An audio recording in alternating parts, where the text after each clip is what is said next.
Puzzle games are often touted as carefully crafted problem-solving experiences, but where they usually stumble in achieving this is failing to replicate the open-ended nature of real-world problems.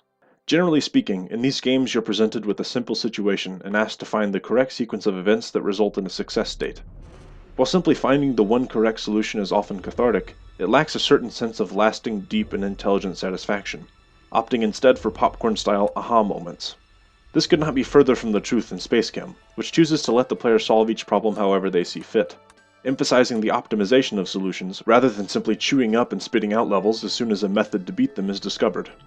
SpaceChem's success in allowing for full-on problem-solving skills and avoiding the finickiness of physics puzzling set it apart from its 2011 contemporaries. It's a shame then that especially when compared to other puzzle games at the time, SpaceChem is very hard to understand, even beyond a glance. This problem is largely due to its heavily abstracted representation of problems and tools, with the minimalist graphics approach having the odd effect of visual complication, where all of the lines and colors blend together into a large mass of math formulas on a dry erase board. Of course, this doesn't hurt its depth and interesting thought space, but it does turn away many people who might otherwise greatly enjoy what it has to offer, purely because of the initial graphical wall. This appears to be a known problem for the developer, as their spiritual successor, Infinifactory, makes incredible strides in approachability and ease of use. On a purely aesthetic level, being tasked to create factories for specific products makes far more initial sense than SpaceChem's finagling of elements into appropriate shapes, even though the processes themselves aren't extremely functionally different. Infinifactory also has a much stronger sense of setting than SpaceChem.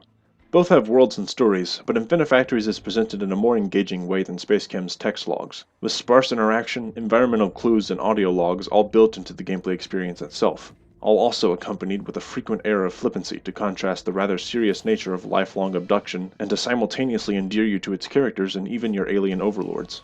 It's also important to note that even if the player wishes to not engage with the world, it remains consistent and present in the background, creating a silent and non-intrusive but deep connection to the task at hand, and an overall more immersive experience. This is made even easier due to the elegance of graphics presented throughout, with a focus on keeping the fidelity of everything only slightly above simplistic blocks. It isn't hard to accept the possibility of these structures, as nothing is a perfect cube with textures slapped on it, but the difficulty in comprehending their form is greatly reduced because they almost are.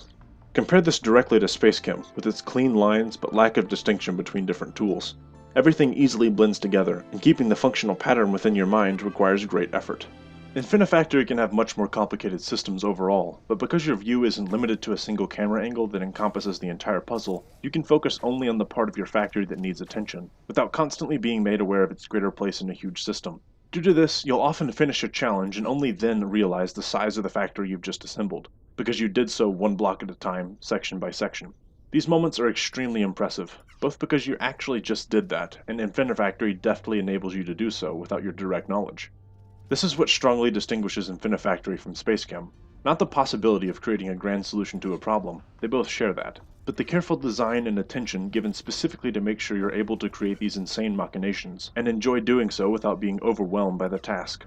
Obviously, there are differences in how problem-solving flows for each game, and the shift from 2D to 3D allows for a whole new possibility space in manipulating objects, but the aesthetic presentation pushes the whole experience to a new level, allowing you to enter another, stranger, more fantastical world, in which your ability to create unique and personal solutions to problems is completely uninhibited, and even strongly encouraged by every aspect of Infinifactory's design.